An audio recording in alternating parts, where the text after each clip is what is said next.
கடைகளில் பயன்படுத்தப்படும் வணிக பயன்பாட்டு சிலிண்டரின் விலை ரூபாய் 110 உயர்த்தப்பட்டுள்ளது. சர்வதேச சந்தையில் கச்சா எண்ணெய் விலை டாலருக்கு நிகரான இந்திய ரூபாயின் மதிப்பு ஆகியவற்றின் அடிப்படையில் மாதந்தோறும் சிலிண்டர் விலையை எண்ணெய் நிறுவனங்கள் நிர்ணயித்து வருகின்றன. அந்த வகையில் புத்தாண்டு தினமான இன்று சென்னையில் 19 கிலோ எடை கொண்ட வணிக பயன்பாட்டுக்கான சிலிண்டரின் விலை ரூபாய் 110 உயர்ந்து ரூபாய் 1849.50 நிர்ணயிக்கப்பட்டுள்ளது. இருப்பினும் வீட்டு உபயோகத்துக்கான சமையல் எரிவாயு சிலிண்டரின் விலையில் மாற்றம் ஏதும் செய்யப்படவில்லை. புத்தாண்டு தினமான இன்று முதல் நிதித்துறை தொடர்பான பல மாற்றங்கள் அமலுக்கு வந்துள்ளன.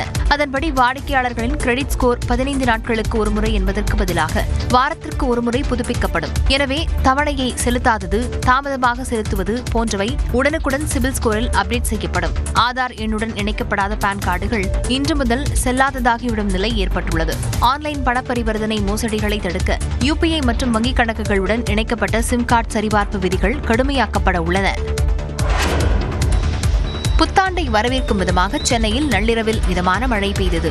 2026 புத்தாண்டை வரவேற்று சென்னை மாநகர் முழுவதும் பெண்கள் தங்கள் வீடுகளின் முற்றத்தில் வண்ணக்கோலம் போடுவதில் நேற்று இரவு முதலே மும்முரமாக இருந்தனர். அப்போது வானில் கருமேகங்கள் சூழ்ந்து மழை பெய்ய தொடங்கியது. லேசான தொடங்கிய மழை சற்று நேரத்தில் மிதமான மழையாக பெய்தது. வண்ணாரப்பேட்டை, புரசைவாக்கம், அண்ணாநகர், முகப்பேர், கிண்டி, நுங்கம்பாக்கம், சேப்பாக்கம், பெசநகர் என மாநகர் முழுவதும் 1 மணி நேரத்திற்கு மேலாக மழை பெய்தது. அம்பத்தூர் உள்ளிட்ட புறநகர் பகுதிகளிலும் மழை பெய்தது. இதன் காரணமாக நள்ளிரவில் கடும் போக்குவரத்து நெரிசல் ஏற்பட்டது. புத்தாண்டு தினமான இன்று தமிழ்நாடு, புதுச்சேரி மற்றும் காரைக்காலில் இடி மின்னலுடன் மிதமான மழை பெய்யலாம் என்று வானிலை ஆய்வு மையம் கூறியுள்ளது. சென்னை மாநகரில் ஒரு சில பகுதிகளில் லேசான மழைக்கு வாய்ப்பிருப்பதாகவும் வானிலை மையம் கணித்துள்ளது.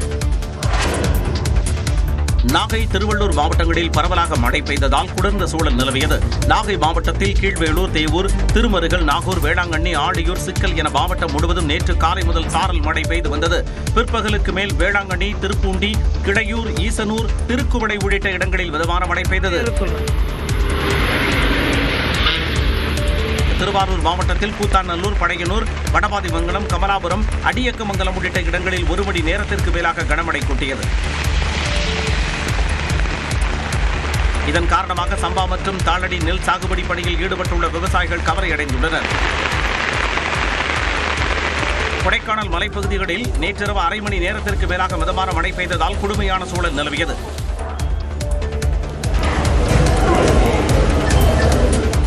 இந்நிலையில் புத்தாண்டு தினமான இன்று தமிழ்நாடு, புதுச்சேரி மற்றும் காரைக்காலில் இடி மின்னலுடன் மிதமான மழை பெய்யலாம் என வானிலை ஆய்வு மையம் கூறியுள்ளது. சென்னை மாநகரில் ஒரு சில பகுதிகளில் லேசான மழைக்கு வாய்ப்பிருப்பதாகவும் வானிலை ஆய்வு மையம் கணித்துள்ளது. டாடா மோட்டார், ஹுண்டை, ஹோண்டா உள்ளிட்ட முன்னணி நிறுவனங்களின் கார்களின் விலை இன்று முதல் உயர்த்தப்பட்டுள்ளது. மூலப்பொருட்களின் விலை உயர்வு காரணமாக இன்று முதல் அனைத்து மாடல் கார்கள் விலையை 0.6 விழுக்காடு வரை உயர்த்தியிருப்பதாக ஹுண்டை நிறுவனம் தெரிவித்துள்ளது. கடந்த 9 மாதங்களாக மூலப்பொருட்களின் விலை அதிகரிப்பு இருந்த போதிலும் தங்களது கார்கள் விலையை உயர்த்தவில்லை என்றும் தற்போது தவிர்க்க முடியாத சூழலில் கார்களின் விலையை உயர்த்துவதாகவும் டாடா மோட்டார்ஸ் நிறுவனம் தெரிவித்துள்ளது. ரெனோ நிறுவனம் 2 விழுக்காடு வரை கார்களின் விலையை உயர்த்த உள்ளது. சொகுசு கார் தயாரிப்பு நிறுவனங்களான மெர்சிடிஸ் பென்ஸ் தனது கார்களின் விலையை 2 விழுக்காடும், BMW நிறுவனம் 3 விழுக்காடும் உயர்த்தியுள்ளன. இதேபோன்று Honda, JSMG motor, Nissan, BYD ஆகிய நிறுவனங்களின் கார்களின் விலை இன்று முதல் உயர்த்தப்பட்டுள்ளது. ரூபாய் மதிப்பு வீழ்ச்சி உள்ளிட்ட காரணங்களால் பிற நிறுவனங்களும் கார்களின் விலையை உயர்த்துவது குறித்து பரிசீலித்து வருவதாக தகவல் வெளியாகியுள்ளது. வாக்காளர் பட்டியல் சிறப்பு தீவிர திருத்தம் மூலம் அதிமுகவின் ஒரு வாக்கு கூட விடுபடக்கூடாது என்று மாவட்ட செயலாளர்களுக்கு அக்கட்சியின் பொதுச் செயலாளர் எடப்பாடி பழனிசாமி அறிவுறுத்தியுள்ளார். சென்னை ராயப்பேட்டையில் உள்ள அதிமுக தலைமை அலுவலகத்தில் அக்கட்சியின் பொதுச் செயலாளர் எடப்பாடி பழனிசாமி தலைமையில் மாவட்ட செயலாளர்கள் கூட்டம் நடைபெற்றது. இதில் 82 மாவட்ட செயலாளர்கள் கலந்து கொண்ட நிலையில் எடப்பாடி பழனிசாமி பல்வேறு ஆலோசனைகளை வழங்கியதாக தகவல் வெளியாகியுள்ளது. குறிப்பாக வாக்காளர் பட்டியல் சிறப்பு தீவிர திருத்தம் மூலம் அதிமுகவின் ஒரு வாக்கு கூட விடுபடக்கூடாது என்று EPS அறிவுறுத்தியுள்ளார். தேர்தல் நெருங்குவதால் மிக தீவிரமாக களப்பணியாற்ற வேண்டும் என்று கூறி ஐடி விங் தேர்தல் பணிகளில் கூடுதல் கவனம் செலுத்த வேண்டும் என தெரிவித்ததாக தகவல் வெளியாகியுள்ளது. 100 நாள் வேலை திட்டம் 125 நாளாக மாற்றப்பட்டது தொடர்பான குறிப்புகள் மாவட்ட செயலாளர்களுக்கு வழங்கப்பட்டதாக கூறப்படுகிறது. அரசு ஊழியர்கள் மற்றும் ஆசிரியர் சங்கங்கள் போராட்டம் அறிவித்துள்ள நிலையில் அவர்களது கோரிக்கை தொடர்பாக அமைச்சர்கள் ஆலோசனை நடத்தினர். பழைய ஓய்வூதிய திட்டம், அகவிலைப்படி உயர்வு உள்ளிட்ட கோரிக்கைகளை வலியுறுத்தி அரசு ஊழியர்கள் சங்கத்தினர் போராட்டம் நடத்தினர். மேலும் வரும் 6ஆம் தேதி முதல் போராட்டத்தில் ஈடுபட உள்ளதாகவும் அவர்கள் அறிவித்தனர். இந்நிலையில் பழைய ஓய்வூதிய திட்டம், பங்களிப்பு ஓய்வூதிய திட்டம் மற்றும் ஒருங்கிணைந்த ஓய்வூதிய திட்டம் ஆகிய 3 ஓய்வூதிய முறைகள் குறித்தும் விரிவாக ஆய்வு செய்த ககன்தீப் சிங் பேடி தலைமையிலான 3 பேர் கொண்ட குழு தனது அறிக்கையை முதலமைச்சரிடம் தாக்கல் செய்தது. இந்த இறுதி அறிக்கையின் அடிப்படையில் அடுத்த கட்ட நடவடிக்கைகள் எடுக்கப்படும் என்று எதிர்பார்க்கப்படுகிறது. இந்நிலையில் ஆசிரியர்கள் சங்க போராட்ட அறிவிப்பு தொடர்பாக தலைமைச் செயலகத்தில் அமைச்சர்கள் ஏவ வேலு, தங்கம் தென்னரசு, அன்பில் மகேஷ் பொய்யாமொழி ஆகியோர் ஆலோசனை நடத்தினர். அண்மையில் 3 அமைச்சர்களும் போராட்டம் நடத்தும் சங்கத்தினருடன் பேச்சுவார்த்தை நடத்தியது குறிப்பிடத்தக்கது. கரூர் கூட்ட நெரிசலில் 41 பேர் உயிரிழந்தது தொடர்பாக தாவேக நிர்வாகிகளிடம் 3வது நாளாக விசாரணை நடைபெற்றது. கரூர் வேலுச்சாமிபுரத்தில் கடந்த செப்டம்பர் 27ஆம் தேதி தாவேக தலைவர் விஜயின் பரப்புரை கூட்டத்தில் ஏற்பட்ட கூட்ட நெரிசலில் சிக்கி 41 பேர் உயிரிழந்த வழக்கை சிபிஐ விசாரித்து வருகிறது. இது தொடர்பாக 3வது நாளாக நடைபெற்ற விசாரணையில் ஆனந்த், ஆதவ் அர்ஜுனா மற்றும் நிர்மல்குமார் விசாரணைக்காக டெல்லியில் உள்ள சிபிஐ அலுவலகத்தில் ஆஜராகினர். அவர்களிடம் சுமார் 2 மணி நேரம் விசாரணை நடைபெற்றது. இதையடுத்து செய்தியாளர்களிடம் பேசிய தாவேக நிர்வாகி நிர்மல்குமார், கரூர் கூட்ட நெரிசல் தொடர்பாக வீடியோ ஆதாரங்களை சிபிஐயிடம் ஒப்படைத்ததாக கூறினார். உள்ள நடந்த விசாரணைகள் சம்பந்தமாக இல்ல நாங்கள் கொடுத்த தகவல் சம்பந்தமாக இப்ப பொது வழியில சொல்றது பொருத்தமாக இருக்காது. கண்டிப்பா அவங்க தரப்பு விசாரணைகள் எல்லாம் முடிச்ச பிறகு அவங்களே ஒரு சார்ஜ் ஷீட்டை ஃபைல் பண்ணுவாங்க. தாவேக தலைவர் விஜய்க்கு சிபிஐ சம்மன் அனுப்பியதாக தவறான தகவல் பரப்பப்பட்டு வருவதாகவும் நிர்மல்குமார் கூறினார். கரூரில் கூட்ட நெரிசல் ஏற்பட வாய்ப்பு இருப்பதாக எச்சரித்தும் தாவேகா நிர்வாகிகள் பொருட்படுத்தவில்லை என சிபிஐயிடம் தமிழ்நாடு அரசு தரப்பில் விளக்கம் அளிக்கப்பட்டதாக தகவல் வெளியாகியுள்ளது. கரூர் கூட்ட நெரிசல் தொடர்பாக டெல்லியில் உள்ள சிபிஐ தலைமை அலுவலகத்தில் கரூர் மாவட்ட ஆட்சியர் மற்றும் எஸ்பி நேரில் ஆஜராகி விளக்கம் அளித்தனர். அப்பொழுது 10,000 பேர் பங்கேற்பார்கள் என கூறப்பட்ட நிலையில் 20,000 பேர் வரை கூடுவார்கள் என எதிர்பார்த்து பாதுகாப்பு ஏற்பாடுகள் செய்யப்பட்டதாகவும், ஆனால் சுமார் 30,000 பேர் வரை கூட்டம் கூடியதால் பாதுகாப்பு மேலும் அதிகரிக்கப்பட்டதாக சிபிஐயிடம் தெரிவித்ததாக கூறப்படுகிறது. விஜய் வருவதற்கு தாமதமானதே நெரிசல் ஏற்பட முக்கிய காரணம் என அதிகாரிகள் விளக்கம் அளித்ததாக தகவல் வெளியாகியுள்ளது. விஜயின் வாகனம் கூட்டம் நடக்கும் இடத்தை நெருங்கும் முன்பே நெரிசல் ஏற்பட வாய்ப்பு இருப்பதாக வாக்கி டாக்கி மூலம் தாவேகா நிர்வாகிகளுக்கு எச்சரித்ததாகவும், ஆனால் தாவேகா நிர்வாகிகள் எச்சரிக்கையை பொருட்படுத்தவில்லை என்றும், யார் யாரிடம் வாக்கி டாக்கி இருந்தது என்ற விவரங்களை சிபிஐ அதிகாரிகளிடம் வழங்கியதாகவும் தகவல் வெளியாகியுள்ளது. மேலும் விஜய் பரப்புரைக்கு முந்தைய நாளில் அதே பகுதியில் நடைபெற்ற அதிமுக பொதுக்கூட்டத்தையும் சுட்டிக்காட்டி வீடியோ ஆதாரங்களையும் தமிழக அரசு அதிகாரிகள் வழங்கியதாக கூறப்படுகிறது. காங்கிரசின் உட்கட்சி விவகாரங்களில் தோழமை கட்சிகள் தலையிடக்கூடாது என செல்வ பெருந்தகை வலியுறுத்தியுள்ளார். தமிழ்நாட்டின் கடன் உத்தரப்பிரதேசத்தை விட அதிகமாக உள்ளதாக விமர்சித்த பிரவீன் சக்கரவர்த்தி மீது நடவடிக்கை எடுக்க கோரி காங்கிரஸ் தலைமையிடம் திமுக கூட்டணி கட்சிகள் வலியுறுத்தியதாக தகவல் வெளியானது. இதுகுறித்து செய்தியாளர்களிடம் பேசிய தமிழ்நாடு காங்கிரஸ் கமிட்டி தலைவர் செல்வ பெருந்தகை பிரவீன் சக்கரவர்த்தி மீது மேலிடத்தில் புகார் அளித்திருப்பதாக தெரிவித்தார். ஆனா இது மீண்டும் தோழமை கட்சிகள்லாம் இதை பெருசு பண்றதை அவாய்ட் பண்ணுன்றதை நான் வேண்டுகோள் வச்சிருக்கேன். காலையில் உட்கட்சி விவகாரங்களில் யாரும் தலையிடக்கூடாது. அதுக்கு என்ன நடவடிக்கை எடுக்கணுமோ அதை எடுத்தாச்சு. பிரவீன் சக்கரவர்த்தியின் கருத்தில் தனக்கு உடன்பாடு இல்லை என காங்கிரஸ் மூத்த தலைவர் ப. சிதம்பரம் தெரிவித்துள்ளார். மெத்த படித்தவர்களோடு நான் பொது அரங்கில் எனக்கு ஒன்றும் தகுதி கிடையாது. அதனால எனக்கு உடன்பாடு இல்லைன்னு சொல்றேன். மறுபுறம் காங்கிரஸ் உட்கட்சி விவகாரங்களில் கூட்டணி கட்சிகள் எப்பொழுது உத்தரவிட தொடங்கின என்று விருதுநகர் எம்பி மாணிக்கம் தாகூர் கேள்வி எழுப்பியுள்ளார்.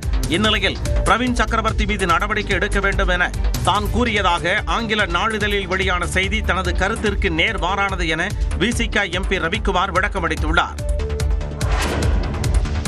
திருத்தணி ரயில் நிலையத்தில் பட்டுப்புடவை ஜரிகை வியாபாரி தாக்கப்பட்ட சம்பவம் தொடர்பாக ரயில்வே எஸ்பி ஈஸ்வரன் ஆய்வு மேற்கொண்டார். திருவள்ளூர் மாவட்டம் திருத்தணி ரயில் நிலையத்தில் பட்டுப்புடவை ஜரிகை வியாபாரியான ஜமால்பாய் 1வது நடைமேடையில் நின்றிருந்தார். அப்போது அங்கே வந்த இருவர் அவரை கடுமையாக தாக்கியதில் அவர் பலத்த காயமடைந்தார்.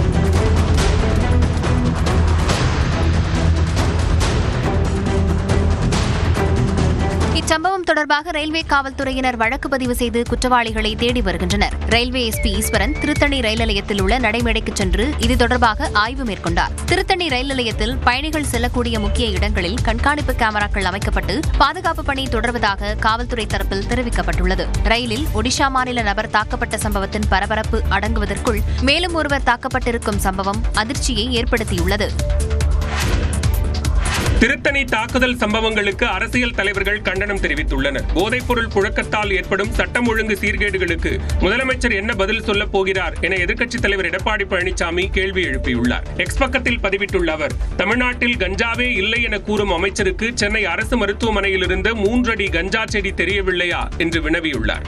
புலம்பெயர் தொழிலாளர்கள் மீது காட்டுமிராண்டித்தனமாக நடத்தப்பட்ட தாக்குதல் தமிழ்நாட்டிற்கு தலைகுனிவை ஏற்படுத்தி இருப்பதாக விசிக தலைவர் திருமாவளவன் விமர்சித்துள்ளார். புலம்பெயர் தொழிலாளர்களின் பாதுகாப்பை உறுதிப்படுத்திட அரசு உரிய நடவடிக்கை எடுக்க வேண்டும் என்றும் திருமாவளவன் வலியுறுத்தியுள்ளார். திருத்தணியில் வடமாநில இளைஞர் மீது தாக்குதல் ஏற்படுத்த அதிர்ச்சியிலிருந்து மீள்வதற்குள் மற்றொரு தாக்குதல் சம்பவம் நடந்திருப்பதாக பாஜக மாநில முன்னாள் தலைவர் அண்ணாமலை தெரிவித்துள்ளார். தமிழ்நாட்டில் கடந்த சில நாட்களாக இத்தகைய போக்கு தொடர்வதாக சுட்டிக்காட்டியுள்ள அண்ணாமலை சட்டம் ஒழுங்கு சீர்கேட்டில் அரசு சமரசம் செய்துவிட்டதாக குற்றம் சாட்டியுள்ளார். பணி பாதுகாப்பு உள்ளிட்ட பல்வேறு கோரிக்கைகளை வலியுறுத்தி நாடு முழுவதும் ஆன்லைன் உணவு டெலிவரி ஊழியர்கள் போராட்டத்தில் ஈடுபட்டனர். பெருநகரங்கள் மட்டுமல்லாது வளர்ந்து வரும் நகரங்களிலும் கூட ஆன்லைன் டெலிவரி இன்றியமையாததாக மாறி வருகிறது. குறிப்பாக உணவு டெலிவரி தேவை அதிகரித்துள்ளதுடன் இதில் ஈடுபடும் ஊழியர்களின் எண்ணிக்கையும் தொடர்ந்து அதிகரித்து வருகிறது. ஆனால் இந்த தொழிலில் ஈடுபடுபவர்களின் வாழ்வாதாரம் பல்வேறு சிக்கல்களை சந்தித்து வருவதாக கூறப்படுகிறது. குறிப்பாக டெலிவரி ஊழியர்களுக்கு கிடைக்கும் வருவாய் குறைந்து வருவதாகவும் இதனால் அவர்கள் நீண்ட நேரம் வேலை செய்ய வேண்டிய நிலைக்கு தள்ளப்பட்டு கூறப்படுகிறது. டெலிவரி டார்கெட், வேலை பாதுகாப்பின்மை என பல பிரச்சனைகள் உள்ளதாக கூறப்படும் நிலையில் டெலிவரி ஊழியர்களின் உறுப்பினர் கணக்கு காரணமே இல்லாமல் சில நேரம் தடை செய்யப்படுவதாகவும் புகார் உள்ளது. அதேபோல சுகாதார காப்பீடு, விபத்து காப்பீடு, ஓய்வூதிய தேவை உள்ளிட்டவற்றையும் வலியுறுத்தி வருகின்றனர். இது தொடர்பாக மத்திய அரசுக்கு கடிதமும் அனுப்பப்பட்ட நிலையில் பல்வேறு பகுதிகளில் கோரிக்கைகளை வலியுறுத்தி ஊழியர்கள் பணி புறக்கணிப்பு போராட்டத்தில் ஈடுபட்டனர். இதனால் ஒரு சில பகுதிகளில் ஆன்லைன் டெலிவரி பாதிப்பு ஏற்பட்டாலும் பெரிய அளவில் பாதிப்பு ஏதும் ஏற்படவில்லை என தகவல் வெளியாகியுள்ளது. உடல்நலக்குறைவால் உயிரிழந்த வங்கதேச முதல் பெண் பிரதமர் கலிதா ஜியாவின் உடல் லட்சக்கணக்கான மக்கள் திரள ஊர்வலமாக கொண்டு செல்லப்பட்டு அடக்கம் செய்யப்பட்டது. வங்கதேசத்தின் முன்னாள் பிரதமரும் முதல் பெண் பிரதமருமான கலிதா ஜியா உடல்நலம் பாதிக்கப்பட்ட நிலையில் கடந்த நவம்பர் 23ஆம் தேதி மருத்துவமனையில் அனுமதிக்கப்பட்டார். தொடர்ந்து மருத்துவர்கள் அவருக்கு சிகிச்சை அளித்து வந்த நிலையில் சிகிச்சை பலனின்றி அவர் செவ்வாய்க்கிழமை உயிரிழந்தார். இதையடுத்து அவரது இல்லத்திற்கு எடுத்துச் செல்லப்பட்ட உடலுக்கு அவரது குடும்பத்தினர் இறுதிச் சடங்கு செய்தனர்.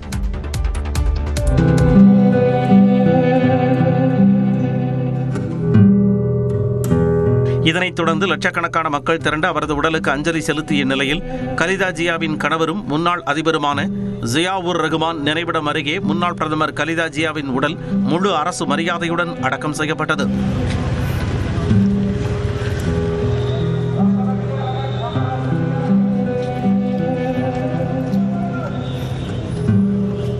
இந்தியா சார்பில் இறுதிச் சடங்கு நிகழ்வில் கலந்து கொண்ட மத்திய வெளியுறவுத்துறை அமைச்சர் ஜெய்சங்கர் பிரதமர் நரேந்திர மோடியின் இரங்கல் குறிப்பை கலிதா ஜியாவின் மகனும் வங்கதேச தேசியவாத கட்சியின் செயல் தலைவருமான தாரிக் ரஹ்மானிடம் வழங்கினார். கலிதா ஜியாவின் மறைவிற்கு வங்கதேச அரசு 3 நாட்கள் துக்கம் அனுசரித்துள்ளது.